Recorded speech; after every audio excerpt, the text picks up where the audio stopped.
ਚਾਚੇ ਚੂਹਾ ਮਾਰਿਆ। ਲੇਖਕ ਗੁਰਦਿਆਲ ਸਿੰਘ। ਆਵਾਜ਼ ਮਨਪ੍ਰੀਤ ਸਹੋਤਾ।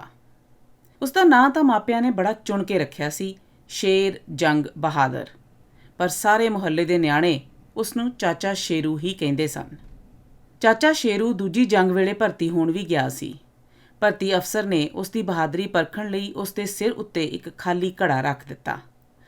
ਆਪ ਉਹ ਬੰਦੂਕ ਫੜ ਕੇ ਸਾਹਮਣੇ ਖੜੋ ਗਿਆ। ਫਿਰ ਰੋਹਬ ਨਾਲ ਬੋਲਿਆ, ਵੈਲ ਜਵਾਨ, ਹਮ ਗੋਲੀ ਚਲਾकर ਘੜਾ ਕੋ ਫੋੜੇਗਾ, ਡਰਨਾ ਮਟ। ਜਦੋਂ ਉਸਨੇ ਨਿਸ਼ਾਨਾ ਸੇਧ ਕੇ ਗੋਲੀ ਚਲਾਈ ਤਾਂ ਸ਼ੇਰੂ ਨੇ ਅੱਖਾਂ ਮੀਟ ਲਈਆਂ। ਉਸ ਨੂੰ ਘੁਮੇਰ ਚੜ੍ਹਨ ਲੱਗ ਪਈ ਸੀ। ਜਦੋਂ ਗੋਲੀ ਚੱਲਣ ਦੀ ਆਵਾਜ਼ ਆਈ ਤਾਂ ਉਹ ਘੜੇ ਸਮੇਤ ਮੂਧੇ ਮੂੰਹ ਡਿੱਗ ਪਿਆ। ਅਫਸਰ ਨੇ ਕਾਹਲੀ ਨਾਲ ਅੱਗੇ ਜਾ ਕੇ ਉਸ ਨੂੰ ਉਠਾਇਆ, ਪਰ ਉਹ ਬੇਹੋਸ਼ ਹੋ ਚੁੱਕਿਆ ਸੀ।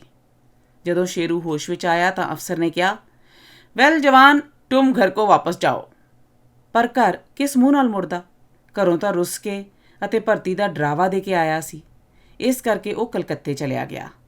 ਉੱਥੇ ਉਸ ਦਾ ਇੱਕ ਬੇਲੀ ਕਿਸੇ ਕਾਰਖਾਨੇ ਵਿੱਚ ਚੌਂਕੀਦਾਰ ਸੀ। ਉਸਨੇ ਕਿਧਰੇ ਨੌਕਰੀ ਦਿਵਾ ਦਿੱਤੀ। ਕਈ ਸਾਲ ਧੱਕੇ ਧੋੜੇ ਖਾ ਕੇ ਘਰ ਮੁੜਿਆ। ਉਦੋਂ ਜੰਗ ਮੁੱਕ ਚੁੱਕੀ ਸੀ। ਜਦੋਂ ਕੋਈ ਪੁੱਛਦਾ ਕਿ ਉਹ ਹੁਣ ਕਿੱਥੇ ਕੰਮ ਕਰਦਾ ਸੀ ਤਾਂ ਉਹ ਬੜੇ ਮਾਣ ਨਾਲ ਉੱਤਰ ਦਿੰਦਾ, ਜੰਗ ਮੁੱਕ ਗਈ ਏ, ਮੈਨੂੰ ਉਹਨਾਂ ਨੇ ਹੌਲਦਾਰੀ ਦੀ ਪੈਨਸ਼ਨ ਦੇ ਕੇ ਕਹਿ ਦਿੱਤਾ, ਜਾਓ ਜਵਾਨ, ਮੌਜਾਂ ਕਰੋ।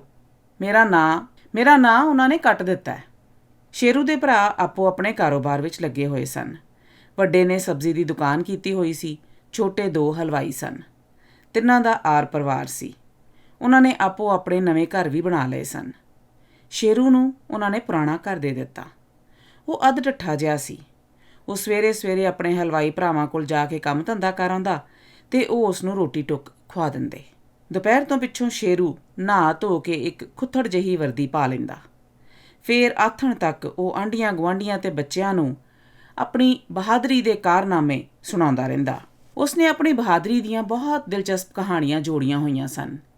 ਇੱਕ ਗੱਲ ਜਿਹੜੀ ਉਹ ਵਾਰ-ਵਾਰ ਸੁਣਾ ਚੁੱਕਾ ਸੀ, ਉਹ ਬਰਮਾ ਦੇ ਸ਼ਹਿਰ ਮਾਂਡਲੇ ਦੀ ਸੀ। ਉਹ ਕਹਿੰਦਾ, ਅਸੀਂ ਮਾਂਡਲੇ ਪਹੁੰਚੇ ਤਾਂ 4 ਚੁਫੇਰੇ ਬੰਬ ਹੀ ਬੰਬ ਚੱਲ ਰਹੇ ਸਨ। ਅਸਮਾਨ ਉੱਤੇ ਧੂੰਆਂ ਹੀ ਧੂੰਆਂ। ਜਿੱਥੇ ਬੰਬ ਡਿੱਗੇ ਉੱਥੇ ਖੂਹ ਪੁੱਟਿਆ ਜਾਏ। ਖੂਹ ਵਿੱਚੋਂ ਪਾਣੀ ਉਛਲ ਕੇ ਬਾਹਰ ਨਿਕਲ ਆਏ। ਇੰਜ ਹਜ਼ਾਰਾਂ ਖੂਹਾਂ ਦਾ ਪਾਣੀ ਇਕੱਠਾ ਹੋ ਕੇ ਵਗ ਪਿਆ ਅਤੇ ਉੱਥੇ ਹੜ੍ਹ ਆਉਣ ਲੱਗ ਪਏ। ਸਾਰੀ ਧਰਤੀ ਜਲ ਥਲ ਹੋ ਗਈ। ਸਾਨੂੰ ਸਾਡੇ ਕਮਾਂਡਰ ਨੇ ਹੁਕਮ ਦਿੱਤਾ, ਜਵਾਨ, तुम पानी का आग का कोई परवाह नहीं करना, छाटे से उतर के दुश्मन पर टूट पड़ना है।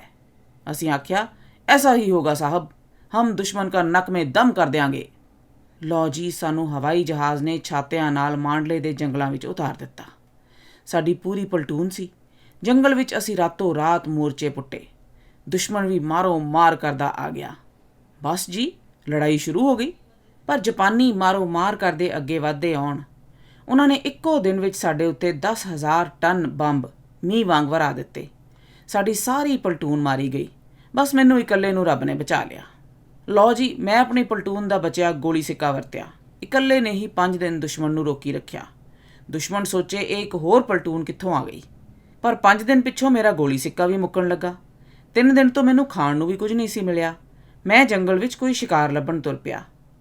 ਬਰਮਾ ਦੇ ਜੰਗਲ ਬੜੇ ਸੰਘਣੇ ਨੇ। ਮੈਂ ਵਿੱਚੇ ਵਿੱਚ ਤੁਰਿਆ ਗਿਆ। ਅੱਗੇ ਇੱਕ ਪਹਾੜੀ ਕੋਲ ਸ਼ੇਰ ਹਿਰਨ ਨੂੰ ਖਾਈ ਜਾਵੇ।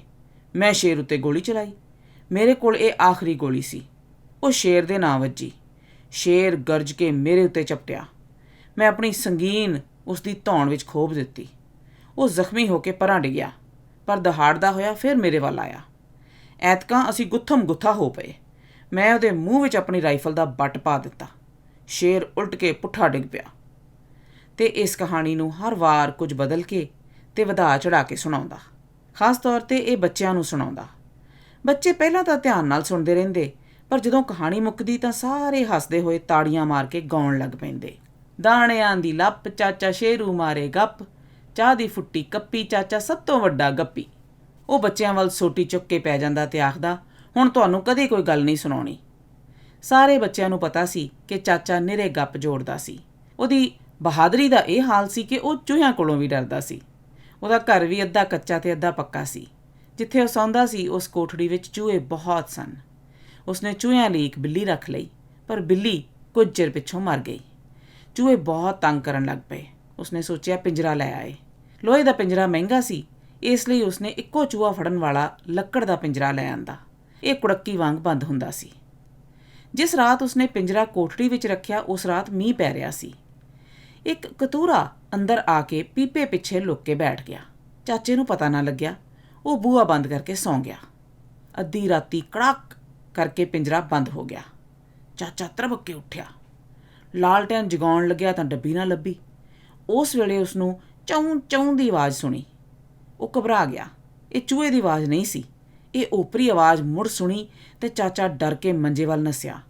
ਪਰ ਉਸਦਾ ਸਿਰ ਇੱਕ ਫੱਟੇ ਨਾਲ ਵੱਜਿਆ। ਪਤਾ ਨਹੀਂ ਕੀ ਕੁਝ ਉਸਦੇ ਸਿਰ ਉੱਤੇ ਆ ਵੱਜਿਆ। ਉਸਨੂੰ ਜਾਪਿਆ ਜਿਵੇਂ ਕਿਸੇ ਨੇ ਉਸਦੇ ਸਿਰ ਉੱਤੇ ਰੋੜਿਆਂ ਦਾ ਮੀਂਹ ਵਰ੍ਹਾ ਦਿੱਤਾ ਹੈ।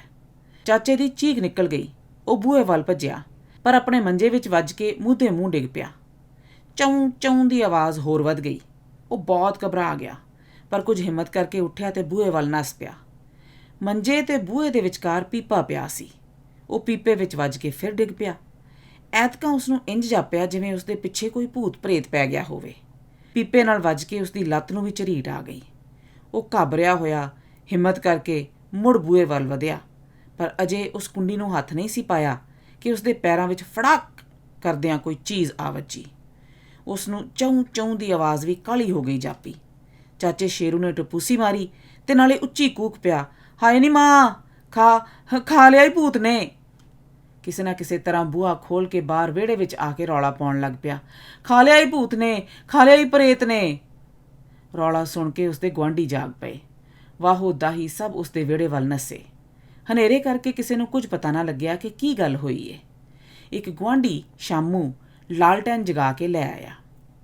ਚਾਨਣ ਵਿੱਚ ਲੋਕਾਂ ਨੇ ਵੇਖਿਆ ਸ਼ੇਰ ਜੰਗ ਬਹਾਦਰ ਹਾਲੋਂ ਬੇਹਾਲ ਹੋਇਆ ਸੀ। ਉਸਦੇ ਵਾਲ ਖਿਲਰੇ ਹੋਏ ਸਨ। ਲੱਤਾਂ ਬਾਹਾਂ ਉੱਤੇ ਝਰੀਟਾਂ ਵੱਜ ਕੇ ਲਹੂ ਵਗ ਰਿਹਾ ਸੀ। ਉਸਦੀਆਂ ਅੱਖਾਂ ਡਰ ਨਾਲ ਤਾੜੇ ਲੱਗੀਆਂ ਹੋਈਆਂ ਸਨ ਤੇ ਚਿਹਰਾ ਪੂਣੀ ਵਾਂਗ ਬੱਗਾ ਹੋ ਗਿਆ ਸੀ। ਸ਼ੇਰ ਜੰਗ ਕੋਲੋਂ ਬੋਲਿਆ ਵੀ ਨਹੀਂ ਸੀ ਜਾਂਦਾ। ਉਹ ਥਿੜਕਦੀ ਜੀਭ ਨਾਲ ਉੱਥੇ ਅੰਦਰ ਕਹਿੰਦਿਆਂ ਮੁੜ ਕੋਠੜੀ ਵੱਲ ਇਸ਼ਾਰਾ ਕਰੀ ਜਾ ਰਿਹਾ ਸੀ।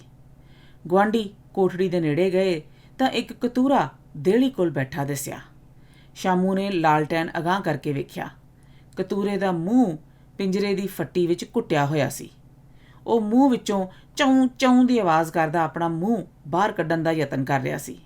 ਵੇਖਦਿਆਂ ਹੀ ਸਭ ਦੀ ਹਾਸੀ ਨਿਕਲ ਗਈ। ਸ਼ੇਰ ਜੰਗ ਦੀ ਵੀ ਸੁਰਤ ਟਿਕਾਣੇ ਮੁੜ ਆਈ। ਉਹ ਹੁਣ ਸ਼ਰਮ ਦਾ ਮਾਰਿਆ ਪਾਣੀ ਹੋ ਰਿਹਾ ਸੀ। ਸ਼ਾਮੂ ਉਸਨੂੰ ਮਜ਼ਾਕ ਕਰਦਾ ਕਹਿ ਰਿਹਾ ਸੀ, ਵਾਹ ਓਏ ਸ਼ੇਰ ਜੰਗ ਬਹਾਦਰਾ, ਮਾਂ ਨੇ ਨਾਂ ਕਿੱਧਰੋਂ ਲੱਭ ਕੇ ਰੱਖਿਆ ਸੀ। ਅਗਲੇ ਦਿਨ ਇਹ ਗੱਲ ਸਾਰੇ ਮੁਹੱਲੇ ਨੂੰ ਪਤਾ ਲੱਗ ਗਈ। ਸ਼ਰਾਰਤੀ ਮੁੰਡੇ ਉਸਦੇ ਘਰ ਸਾਹਮਣੇ ਇਕੱਠੇ ਹੋ ਗਏ। ਉਹਨਾਂ ਨੇ ਇੱਕ ਨਵਾਂ ਗੀਤ ਜੋੜ ਕੇ ਗਾਉਣਾ ਸ਼ੁਰੂ ਕਰ ਦਿੱਤਾ। ਉੱਚੇ ਨੀਵੇਂ ਮਹਿਲ ਉੱਤੇ ਕਿੰਗਰਾ, ਚਾਚੇ ਲਿਆਂਦਾ ਪਿੰਜਰਾ, ਪਿੰਜਰੇ ਵਿੱਚ ਕਤੂਰਾ ਫਾਥਾ, ਲੱਭਿਆ ਨਾ ਕੋਈ ਚੂਹਾ, ਚਾਚਾ ਡਰ ਕੇ ਬਾਹਰ ਨੱਸਿਆ, ਭੰਨਿਆ ਕਰਦਾ ਬੂਹਾ, ਵੇਖੋ ਚਾਚੇ ਦੀ ਕਰਤੂਤ, ਬਣਿਆ ਫਿਰੇ ਕਤੂਰਾ ਭੂਤ। ਗੀਤ ਗਾਉਣ ਵਾਲਾ ਗੀਤ ਮੁਕਾ ਕੇ ਉੱਚੀ ਸਾਰੀ ਕਹਿ ਦੇਵੇ, ਸ਼ਾਵਾ ਚਾਚਾ ਸ਼ੇਰੂ ਸ਼ਾਵਾ।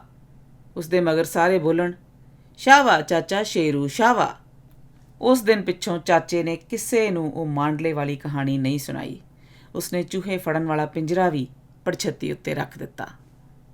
ਇਸ ਤਰ੍ਹਾਂ ਦੀਆਂ ਹੋਰ ਕਹਾਣੀਆਂ ਸੁਣਨ ਲਈ ਇਸ ਚੈਨਲ ਨੂੰ ਸਬਸਕ੍ਰਾਈਬ ਕਰੋ।